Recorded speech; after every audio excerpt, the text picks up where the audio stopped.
Hi, my name is Kristine Setser. I am living in Michigan. I am very connected to pulmonary hypertension as well as a version of PAH called CTEPH.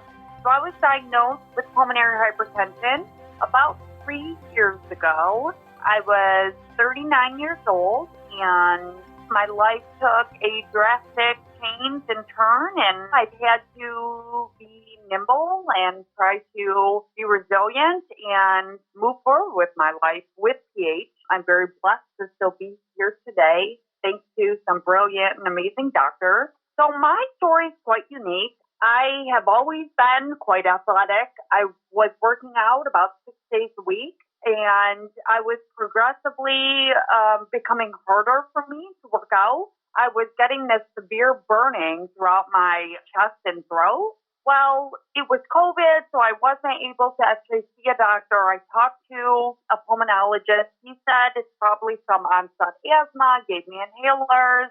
Nothing was working. As a woman, and I shouldn't say that, I guess as anyone that's a working parent, I just didn't have time to be sick in my mind. So I kind of blew it off and was hoping it was just going to go away one day.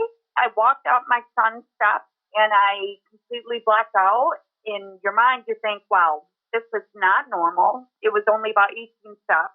Here I was, someone that worked out for the past 20 years of her life for 6 days a week, and I can't even walk up steps. So I immediately rushed myself to the urgent care, and that's where he told me, listen, Kristine, something is seriously wrong with you. You have got to get to the emergency room like now. So it was in the midst of COVID. So I had to be dropped off at the emergency room by myself. I was zipped into one of those rooms like those poor COVID patients. They didn't know what was wrong with me. And every time a doctor or nurse entered the room, it looked like they had just landed on the moon because of the gear that they had on at that time. So it was quite devastating to get my diagnosis. They came back a few hours later and said, Kristine, you're very sick. You have blood clots in your lungs. You have right heart failure, and you have a disease called pulmonary arterial hypertension. I think I was in shock. I think that I thought that they truly had the wrong girl. You know, I'd never smoked a cigarette a day in my life. You know, I'd lived off lettuce for the past 20 years of my life, and I was athletic and worked out. So that couldn't be me that they're speaking about. I was totally in shock, but it was me, and my life completely changed from that day forward. If I'm being honest, I was misdiagnosed. I think as a lot of individuals are with this disease, which makes it so tough on individuals with this disease to get the right diagnosis. I was being treated at my local cardiologist for pulmonary hypertension. Although they had found blood clots in my lungs, my cardiologist thought that that was sort of a fluke, I would say. So he didn't particularly think that was the cause of it. They put me on those heavy oral treatments, and I wasn't getting better. In fact, I was getting sicker and sicker by the day. They'd given me about a year to live because those treatments weren't working. We finally decided that I need to go to U of M, University of Michigan, for a lung transplant. So I went to U of M, and at that point is where we went through all the testing for a lung transplant. They explained to me the absolute horrificness of a lung transplant. You might live 5 to 7 years. That's if I get lungs that even fit my chest, and I'd be an immune suppressant. So it was a pretty horrific day until the doctor said that there was this super rare surgery called a thromboendarterectomy that a few surgeons in the U.S. perform, and they actually had one at U of M. So if I was a candidate for this surgery, I would be able to move forward with this surgery versus the lung transplant, and this would give me a lot longer of a lifespan because I have an 8-year-old son while he was 5 at the time of diagnosis. So I really, really, really wanted to see my son graduate high school, hopefully get married, hopefully, I'll have grandbabies one day. So this was my best shot at a long life. They said the surgery was quite complicated and rare and dangerous, but in my mind, it was my only shot at life. I did the testing, and my body had probably, I think they said close to 15 or 20 blood clots. They were small and in the small vessels of my lungs. They definitely said I was a candidate for that surgery. So about 3 weeks later, I entered U of M Hospital to progress forward. Most people, they give you a huge explanation about the surgery, the risks that are involved, because essentially they have to put your body in hypothermia for 20-minute intervals. So the reason for the hypothermia is due to the fact that they have to stop all blood flow, because the surgeon's going to go in and try to remove any of the blood clots that he can manually reach within the branches of your lungs. So I was put on ECMO for 20-minute time spans. I was told the total time that they stopped my heart was about 130 minutes. Actually, I was told that that was almost like a record for the amount of time but I know the surgeon was doing the best that he could to provide me with an opportunity for survival. Unfortunately, that surgery lasted 11 hours, and I never woke up from the surgery at that point. So I was having what they called seizure-like activity. So my body was seizing out. They weren't sure if I'd had a stroke during the surgery or not. I finally woke up 8 days later after the surgery. And I remember hearing Dr. Happ say, Kristine, you had the surgery, but your brain, activity stopped because of the lack of oxygen to my brain because of the surgery. So I had a major brain injury. So when I did wake up from this surgery, most people leave the hospital around day 10.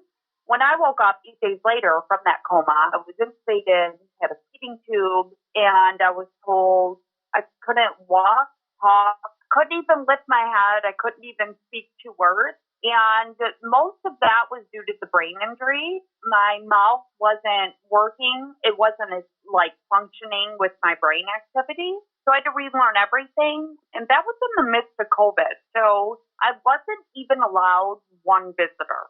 So here I am. Imagine being woken up 8 days after surgery, not being able to walk or talk, having no idea what's happening with your body, and not seeing one loved one. So it's quite difficult on me. It was definitely a time for massive prayer. I'm a huge Christian. I'm not sure if listeners are as well, but that's what truly got me through. My only visitor was the Lord, and I was in the ICU for about 41 days. I don't know if it's fortunately or unfortunately for me.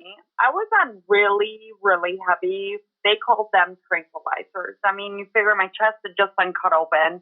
They're trying to keep me as comfortable as possible. I was hallucinating a lot, and I guess that's quite common for this surgery. In fact, they make you watch a video on it prior to going into surgery. A lot of people hallucinate. A lot of people are aware of their surroundings. I was coming kind of in and out of hallucinations. So I remember hearing the doctor. I remember my nurse holding my hand, and we both stopped together. I think partially because I was the youngest patient she had probably in a long time in that situation. But I do remember hallucinating and thinking my son was there daily. And I know this might sound crazy to some people, but even though till this day, I know that that's not true. Obviously, I wasn't allowed any visitors, let alone my son. I do think that it was the Lord putting my son in front of my eyes to help me fight, because there were several days I wanted to give up. I didn't want to do this anymore. Sorry, I'm getting emotional. It was very hard. I wanted to quit a lot. It was hard on me, and not seeing one family member. So I truly think that the Lord put my son in front of me, even though I sound like a nut job saying this. I do think that helped me fight. I wasn't going to not see my son another day. I was going to try to lift my head up. I was going to try to stand. I was going to try to do those things as hard as they were. I was going to do it, and I was doing it for him. So they finally moved me to a rehab facility in Chelsea, Michigan. It was terrific. I was allowed one visitor a day. So not my son, unfortunately, but I was able to see my husband, my identical twin sister. So those days were tremendous. Honestly, the rehab part, the physical part, I'm used to being physical. The learning to walk again, that was the easy part. The working your brain and trying to get your brain to function again, that was the hard part for me. Don't take it the wrong way, but I have an MBA from Michigan State University. I have a degree in biology and chemistry. Like, I'm not a dummy. And when they asked me to draw a clock, I couldn't even draw a clock. I went from 12 to 6, and then physically my brain stopped working. I think I put like 17, 18, 19 on there. I could not draw a clock if my life depended on it. I couldn't do the days of the month. So that was the most difficult part. If I'm being honest, I felt stupid. I felt like a dummy. I felt like, how am I ever going to get back to where I was? But here's the interesting part. 3 years later, I thought my MBA was the greatest achievement, and I thought climbing that corporate ladder, I led a wholesale and acquisition team for science, engineering, and technology. I thought those things were accomplishments until you're faced with this predicament. I swear, when I could draw that clock all the way, or when I took 10 steps all by myself, those were my biggest accomplishments. And it sounds silly, but you can take all my other accolades. I'm a fighter, I'm a survivor, and I did those things. And that's kind of where I'm at today, is to share this story, to keep fighting. Hard stuff's going to happen. And today I am thriving. I go to the gym. I'm still on disability because sometimes my mouth doesn't work or my hands, but I do what I can, and I appreciate every day. I will always have CTEPH. That's not something that goes away, but my pH is significantly down. The right side of my heart is not as enlarged. It's slightly enlarged.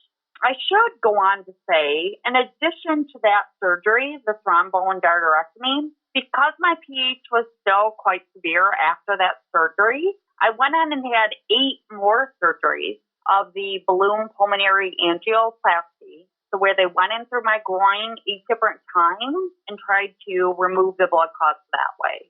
So that was extremely helpful as well. I tell everyone, get a second opinion. I mean, I wouldn't be here today if my doctor wasn't humble enough to know that this is a super rare type of disease, and he was okay with sending me to the experts at U of M. He was okay with not knowing that he didn't know, what my next step would be, and I'm so appreciative for that. The second thing I would say is, yes, 100%, if you have the option to do this surgery, my story is unique. I mean, most people wake up, they're home in 10 days. Yes, it's painful. You've got your chest cut open. I've got wires now in my chest, but I've got a cool scar, and I tell people all the time, scars are awesome, and I have a story to tell now. My prognosis of life, 1,000% different than when I first got diagnosed. I'm hopeful to continue on to survive and thrive and share this disease with the world. It needs more recognition. I think that it needs more specialists out there and more help. I know the medication is ridiculously expensive for some. I just feel like it needs to be recognized more. My name is Kristine Setser, and I am aware that I'm rare.